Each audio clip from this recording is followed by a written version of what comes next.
Episode की शुरुआत में हम मोमो को देखते हैं जो कि सो रही थी। तभी मैंगो से उसका बचता हुआ फोन देती है। अब जब मोमो उस कॉल को उठाती है तो उसे पता चलता है कि जिस कंपनी में उसने अपना रिज्यूमे दिया था उसमें उसकी जॉब लग गई है और उसे एक बार वहां जाकर सब कुछ डिस्कस करना है। इस बात को सुनकर मोमो वहां जाने के लिए तैयार हो जाती है।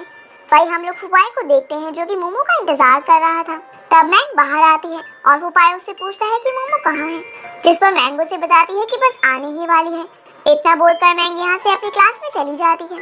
अब थोड़ी देर बाद जब मोमो बाहर आती है तो वो फुपाई से पूछने लगती है कि क्या कल उसने नशे की हालत में कुछ गलत तो नहीं कहा, जिस पर फुपाई उसे सच्चाई ना बताते हुए उससे झूठ बोलने लगता है और उसे अजीब अजीब हरकतें करते हुए बताने लगता है कि कल मोमो ऐसे कर रही थी। आगे हम लोग गोई को देखते हैं जो कि प्रोफेसर जैंग से मिलता है, जो उसे बताते हैं कि जो पेपर उसने सॉल्व किया है उसे अब तक कॉलेज में बस 2 ही लोग सॉल्व कर पाए हैं और वही लोग जैंग की क्लास में भी है। जिसके बाद जैंग गोई को क्लास में लेने के लिए मान जाता है। वहीं दूसरी तरफ मोमो कंपनी में जाकर बात करती है और अपनी ट्रेनिंग की डेट ले लेती है, जिसके तुरंत बाद उसकी जॉब लगने वाली थी। अब यहाँ से अपना काम खत्म करने के बाद मोमो कॉलेज की कैंटीन में जाकर खाना खाने लगती है और अपनी मॉम से बात करते हुए सब बताती है। तब उसकी मॉम उसे वापस होम टाउन आने को बोलती है क्योंकि वो जानती थी कि मोमो की कंपनी काफी दूर है। अब मोमो उनसे बात करते हुए जा रही थी, तभी वो गोई से टकराने वाली होती है, लेकिन गोई उसे संभालता हुआ उसका खाना साइड में रखता है और अपना खाना लेने चला जाता है। तब मोमो उसे ही देखती रह जाती है। अब उसकी मॉम उसे बोलती है कि मेरी फ्रेंड का घर उसी एरिया में है तो मैं उनसे बात कर लूंगी और तुम वहीं रह लेना, जिस पर मोमो कुछ न बोलते हुए कॉल काट देती है और खुद गोई को देखने लगती है। अब आगे खाना खाने के बाद वो अपनी ट्रेनिंग पर जाती है, जहाँ उसे बता दिया जाता है कि उसे क्या काम करना है और वो उस काम को करने लगती है और उसे ऐसे ही काफी देर बीत जाती है पर वो मन लगाकर काम करती है, जिसके बाद उसकी ट्रेनिंग भी खत्म हो जाती है। अब एक दिन जब वो वापस घर जा रही थी तो भीड़ की वजह से उसकी बस मिस हो जाती है और इस बारे में वो कॉल करके अपनी मॉम को बताती है। अब उसकी मॉम उसे बोलती है कि मैंने आंटी जू से बात कर ली है, जिनका घर उसी एरिया में है पर उनके घर पर कोई नहीं रहता तो तुम वहाँ रह सकती हो, वो तुम्हें कीज कोरियर कर देंगी। ये सुनकर मोमो मान जाती है और अब वो अपना सामान वगैरह पैक कर कर आंटी जू के घर जाती है, लेकिन वो घर मोमो को काफी गंदा लगता है। जिसके बाद मोमो एक बास्केटबॉल को नोटिस करती है जिस पर एफपी लिखा हुआ था। अब क्योंकि उसे घर बहुत गंदा लग रहा था तो इसी वजह से वो अपने हिसाब से सारे डेकोरेशंस करने लगती है, लेकिन इसके बाद भी जब उसका मन नहीं भरता तो वो लाइब्रेरी में जाकर डेकोरेशन की किताब पढ़ने लगती है। पर यहाँ पर उसे गोई मिल जाता है जो कि फॉर्च्यून टेलिंग की किताब पढ़ रहा था। अब उसे देखकर मोमो से बात करते हुए बताने लगती है कि अब वो एक हफ्ते से हॉस्टल में नहीं रह रही है बल्कि किसी के घर में रह रही है जो घर उसे ग्रेवयार्ड के जैसा लगता है, लेकिन इस पर गोई ज्यादा रिएक्ट नहीं करता। तभी गोई को अजीब सी स्मेल आने लगती है। अब जब वो मोमो के पास जाकर स्मेल करता है तो उसे पता चलता है कि वो स्मेल मोमो के पास से आ रही है। अब गोई को ऐसे देखकर मोमो बताती है कि आज उसने राइस नूडल्स खाए थे और इसी वजह से वो स्मेल आ रही होगी। अब क्योंकि गोई को राइस नूडल्स बिल्कुल भी पसंद नहीं थे तो इसीलिए वो मोमो को यहाँ से जाने को बोलता है।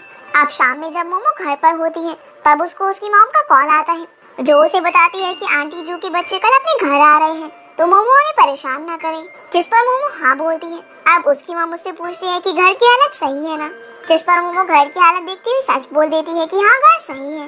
अब क्योंकि मोमो को पता था कि आंटी जू के बच्चे कल आने वाले हैं तो वो चिप्स खाकर वापस से राइस नूडल्स खाती हुई हॉरर मूवी देखने लगती है, जिसे देखते देखते ही बाहर हो रही लाइटिंग के साथ घर का गेट खुलता है और कोई अंदर आता है और उसे देखकर मोमो काफी जोर से चिल्लाती है। तब हम लोग देखते हैं कि एक गोई है। अब मोमो उसे देखकर काफी शॉक होती है और गोई से उसे पता चलता है कि वही आंटी जू का बेटा है। अब क्योंकि गोई को याद था कि मोमो ने उसके घर को ग्रेवयार्ड बोला था तब वो मोमो से इस बारे में बात करने लगता है और साथ ही जब वो अपने घर की हालत देखता है तो उसे काफी गुस्सा आता है, जिस वजह से वो मोमो को सब कुछ तुरंत साफ करने को बोलता है, जिस पर मोमो पहले तो खड़ी नहीं होती पर जब कोई बार बार एक ही बात को बोलने लगता है तब मोमो उसे बताती है कि क्योंकि वो घर पर अकेली थी तो उसने इनर नहीं पहनी हुई है। ये सुनकर गोई सिचुएशन को समझता है और अपने रूम में जाता है, लेकिन अब उस रूम में मोमो रहने लग गई थी और उस रूम की हालत भी काफी खराब थी। जिसके बाद गोई दूसरे रूम में चला जाता है। इसके बाद जब मोमो कपड़े चेंज कर लेती है तब वो दोनों मिलकर घर की सफाई करने लगते हैं और क्योंकि घर की सफाई करते वक्त गोई और मोमो दोनों ने ही राइस नूडल्स को छुआ था तो उनके कपड़ों में से वापस से अजीब सी स्मेल आने लग गई थी, जिस वजह से ये दोनों नहाने का डिसाइड करते हैं। तब गोई पहले नहाने जाता है और मोमो आराम से बैठ जाती है। तभी मोमो बाहर सूख रहे अंडरगारमेंट्स पर नजर मारती है और तुरंत उन्हें उठाकर गोई के बाहर आने का वेट करने लगती है। अब वॉशरूम में हम लोग देखते हैं कि जब कोई नहाकर ड्रायर यूज कर रहा होता है तभी उसे पास रखे टब में कुछ अजीब दिखता है, इसीलिए वो मोमो का ब्रश उठाकर उस चीज को साफ करने लगता है। तब उसे पता चलता है कि वो मोमो के अंडरगारमेंट्स थे और उन्हें देखकर वो तुरंत बाहर आ जाता है और मोमो से पूछने लगता है कि क्या तुम्हारे पास एक ही ब्रश था, जिस पर मोमो हाँ बोलती है और नहाने चली जाती है। लेकिन अंदर जाकर जब वो देखती है कि उसका ब्रश सोपी वाटर में तैर रहा होता है, पर वो बिना कुछ बोले चुपचाप नहाकर बाहर आती है और वो उसी का ही वेट कर रहा था, जिसके हाथ में अलग अलग कंपनी के काफी सारे ब्रशेस थे। तब मोमो से कुछ ब्रशेस लेकर अपने रूम में चली जाती है, जिसके बाद हम लोग देखते हैं कि मोमो ने अपनी मॉम को कॉल किया है और वो उनसे बोलती है कि कल वो वापस हॉस्टल चली जाएगी, जिस पर उसकी मॉम बताती है कि गोई कुछ दिन में वापस चला जाएगा। लेकिन मोमो नहीं मानती। अब आगे गोई भी अपनी मॉम को कॉल करके बोलता है कि उन्हें बताना चाहिए था कि उनके घर में कोई रह रहा है और वो भी एक लड़की, जिस पर उसकी मॉम बोलती है तो इसमें कौन सी बड़ी बात है, वैसे भी तुम्हें लड़की ज्यादा पसंद नहीं है। जिस पर गोई कुछ नहीं बोलता और सोने चला जाता है, लेकिन उसे नींद नहीं आ रही होती, इसीलिए वो मोमो का गेट नॉक करता है और उसे बताता है कि उसे बस अपने ही बेड पर नींद आती है। ये सुनकर मोमो रूम चेंज करने के लिए तैयार हो जाती है, लेकिन जब वो बाहर जाती है तो उसे अपना पेट पकड़ा हुआ होता है, जिस पर गोई उससे पूछता है कि उसे क्या हुआ है। जवाब में मोमो बोलती है कि उसके पेट में दर्द हो रहा है। ये सुनकर गोई उसके लिए दवाई लेने जाता है। अब जैसे ही मोमो दवाई खाती है तो वो अचानक से बेहोश हो जाती है, जिसे देखकर गोई काफी घबरा जाता है और वो हॉस्पिटल में कॉल करके बोलता है कि उसने किसी को धोखे से जहर दे दिया है, तो जल्दी से एम्बुलेंस भेजो। जिसके बाद मोमो को हॉस्पिटल ले जाया जाता है। तब वहाँ पर वही डॉक्टर आता है जिसने पहले मोमो का इलाज किया था, लेकिन जब वो पढ़ता है कि गोई ने मोमो के बेहोश होने का कारण पॉइजन लिखा हुआ है तो वो अपनी हंसी रोक नहीं पाता। अब डॉक्टर गोई को बताता है कि मोमो ने ज्यादा राइस नूडल्स खा लिए थे, जिस वजह से उसके पेट में गैस हो गई और उसकी ये हालत हो गई। लेकिन चिंता करने की कोई बात नहीं है, वो थोड़ी ही देर में ठीक हो जाएगी। ये सब बताने के बाद डॉक्टर वहाँ से चला जाता है, जिसके बाद डॉक्टर एक बच्चे के पास जाता है जो कि पेट दर्द के कारण रो रहा था। लेकिन जब वो बच्चे को चेक करता है तब उसे पता चलता है कि वो बच्चा एकदम सही है और वो उस बच्चे के पेरेंट्स को बताता है कि वो एकदम ठीक है। लेकिन उसके पेरेंट्स इस बात को मानने को तैयार नहीं होते और उस बच्चे के पिता गुस्से में एक प्लेट उठाकर डॉक्टर की तरफ फेंकते हैं, जो कि धोखे से मोमो को लगने वाली थी। लेकिन मोमो को बचाने के लिए गोई उसे कवर कर लेता है। लेकिन इतने में मोमो की आंख भी खुल जाती है और वो गोई को ध्यान से देखने लगती है। जिसके बाद सीन यहाँ से पास में जाता है, जहाँ गोई जब हॉस्टल में अपने रूम में पहुँचता है तब उसके दोस्त उसका बहुत ही अच्छे से स्वागत करते हैं, क्योंकि आज गोई का बर्थडे था। और तब फुपाही उसे वो बास्केटबॉल गिफ्ट करता है जिस पर एफ पे लिखा हुआ था। अगले दिन हम देखते हैं कि जब गोई की आंख खुलती है तब वो मोमो की पोजीशन सही करके उसके लिए खाना लेने जाता है, जहाँ रेस्टोरेंट में उसे फुपाही का कॉल आता है जो उसे पूछता है कि वो कहाँ पर है। तब गोई बताता है कि मोमो की तबीयत खराब हो गई है तो वो दोनों हॉस्पिटल में हैं। ये सुनकर फुपाही हॉस्पिटल का एड्रेस लेता है और वहाँ आने लगता है। अब जब गोई वापस आता है तो वो बस खिचड़ी लेकर आया था ताकि मोमो का पेट फिर से सही हो जाए, पर जब मोमो खिचड़ी देखती है तो उसे अच्छा नहीं लगता। लेकिन गोई जबरदस्ती उसे खिचड़ी खिलाता है, जिसके थोड़ी देर बाद मोमो का एक चेकअप करके उसे डिस्चार्ज कर दिया जाता है। अब जब गोई उसकी मेडिसिन ले रहा होता है तो इतने में ही वहाँ पर फुपाया आ जाता है, जो मोमो को देखकर सबसे पहले उससे पूछता है कि गोई उसे कहाँ पर मिला। जवाब में मोमो से बताती है कि गोई उसके ऑफिस के पास ही मिल गया था। ये सुनकर फुपाया को मोमो पर भरोसा हो जाता है और वो गोई को थैंक यू बोलकर मोमो को लेते हुए वापस जाने लगता है। आगे हम लोग देखते हैं कि जब मोमो और फुपाया वापस जा रहे होते हैं तब उन्हें डॉक्टर मिलते हैं, जो मोमो को उसका ध्यान रखने के लिए बोलते हैं। साथ ही ये भी बोलते हैं कि तुम अपने बॉयफ्रेंड का भी ध्यान रखना, क्योंकि अगर तुम्हें कुछ हो गया तो वो फिर से पागल हो जाएगा। ये सुनकर फुपाया काफी शौक होती, लेकिन मोमो सिचुएशन को ये बोलकर संभाल लेती है कि डॉक्टर को कोई गलतफहमी हुई है। जिसके बाद ये तीनों घर जाने लगते हैं। तब फुपाया गोई से भी सेम सवाल पूछता है, जिस पर गोई भी सेम आंसर देता है। इस पर फुपाया बोलता है कि हाँ, वैसे भी गोई मोमो जैसी लड़की को पसंद नहीं करेगा। अब आगे जब फुपाया मोमो को उसके हॉस्टल के बाहर छोड़कर वापस आ रहा होता है तब उसे मैंग मिलती है, जो उसे यहाँ देखकर पूछती है कि तुम यहाँ पर क्या कर रही हो, क्योंकि मोमो काफी समय से यहाँ पर नहीं रह रही थी। ये सुनकर फुपाया काफी शौक होते हुए उसे बताता है कि मैं अभी भी मोमो को छोड़कर आया हूँ, जिस पर मैंग उसे कुछ नहीं बोलती और अपने रूम में चली जाती है। दूसरी तरफ हम लोग हान को देखते हैं, जो कि प्रोफेसर जैंग के पास आकर बोलता है कि सीनियर ने उसकी शीट पर बहुत सारे मार्क करे हैं। ये सुनकर जैंग उसकी शीट देखने लगता है।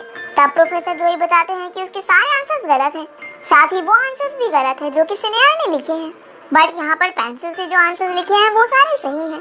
तभी वहाँ पर सीनियर आ जाती है और जब उसे पता चलता है कि उसके लिखे हुए आंसर्स भी गलत है तो वो काफी शॉक होती है।